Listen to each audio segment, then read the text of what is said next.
अस्सलाम वालेकुम क्लास 6। आज की वीडियो में हम एक्सरसाइज 2.2 का क्वेश्चन नंबर 7 सॉल्व करेंगे। The temperature was 11 degree below freezing point, it rose 9 degrees, what was the new temperature. ठीक है, तो अब इसमें हमने ये बताना है कि अगर टेम्परेचर जो है 11 डिग्री फ्रीजिंग पॉइंट से नीचे हो, फ्रीजिंग पॉइंट मतलब वाटर का फ्रीजिंग पॉइंट जो कि कितना होता है 0 सेल्सियस, 0 सेल्सियस से नीचे कितना मतलब -11 है। ठीक है, अगर वो 9 डिग्रीज उसमें ऐड हो जाए तो वो कितना हो जाएगा। ठीक है ना, हमें न्यू टेम्परेचर बताना है। सबसे पहले हम नंबर लाइन ड्रॉ करेंगे, इसके ऊपर हम टेम्परेचर लिखेंगे -1, -2, -3, -4, -5, -6, -7, -8, -9, -10 और -11 तक। यहाँ तक हमने लिखा। अब पहले उसने ये कहा है कि 0 से मतलब फ्रीजिंग पॉइंट से कितना नीचे है जी 11, तो 0 से हम एक लाइन लगाएंगे जिसको हम कहाँ तक लेके जाएंगे 11 -11 तक। ठीक है, यहाँ पे ये स्टॉप हो जाती है लाइन यहाँ से शुरू होने के बाद 0 से।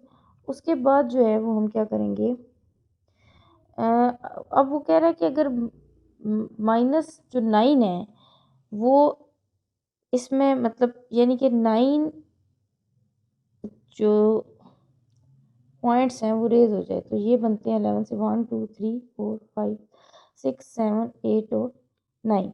ठीक है, तो यहाँ से ये कहाँ आ जाता है यहाँ पे। ठीक है जी, अब इसको आप ऐड करें कि अगर ये -11 है, पहले इतना है ना, तो फिर 9 प्लस होगा क्योंकि 9 पॉइंट्स क्या है वो राइज अप हुआ है। ठीक है ना, बड़ा है, तो अब ये प्लस माइनस माइनस और साइन जो है वो बढ़ेगी यानी 9 का, तो ये 11 में से 9 गए तो 2 और साइन माइनस का तो ये -2। यहाँ पे क्या हम लाइन लगा देंगे।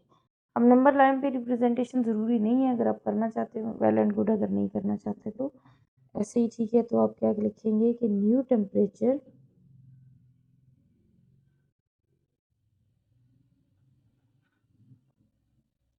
Is equal to -2।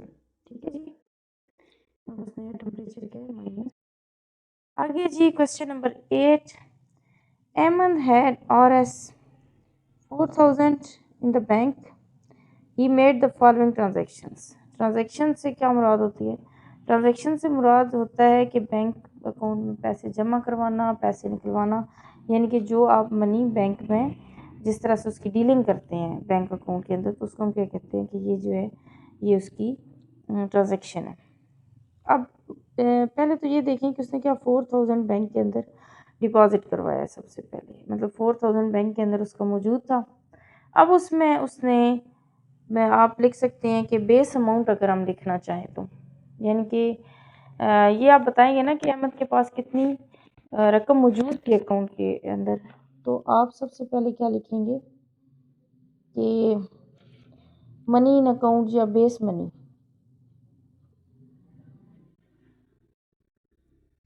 वो थी हमारे पास 4000। ठीक है, 4000 रुपीज़।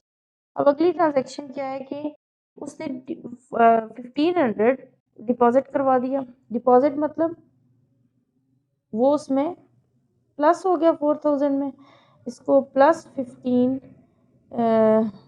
100 कर दें आप, तो ये आ जाएगा हमारे पास 5 और ये 5500 रुपीज़ हो गए। ठीक है जी, पहले डिपॉजिट के बाद।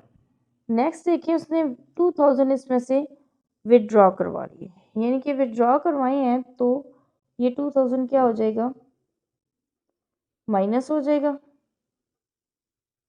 -2000। ठीक है, 2000 हमारे पास माइनस हो गया, तो ये हमारे पास आ गई जी 3500 रुपीज़। ठीक है जी, अब नेक्स्ट क्या है उसने डिपॉजिट करवाए हैं 500 मज़ीद उसने डिपॉजिट करवाते हैं। ठीक है, अगला डिपॉजिट है 500 का। ठीक है। 500 डिपॉजिट हुआ तो ये वैल्यू हो गई 4000, मतलब आप वर्बल भी इसको कर सकते हैं, ठीक है, और मेंटल मैथ। उसके बाद लास्ट पे उसने क्या किया, विदड्रॉ करवा लिए और एस 1000। अब 1000 रुपया उसने विदड्रॉ करवा लिया, मतलब वो 1000 रुपया क्या हो गया, इसमें माइनस हो गया।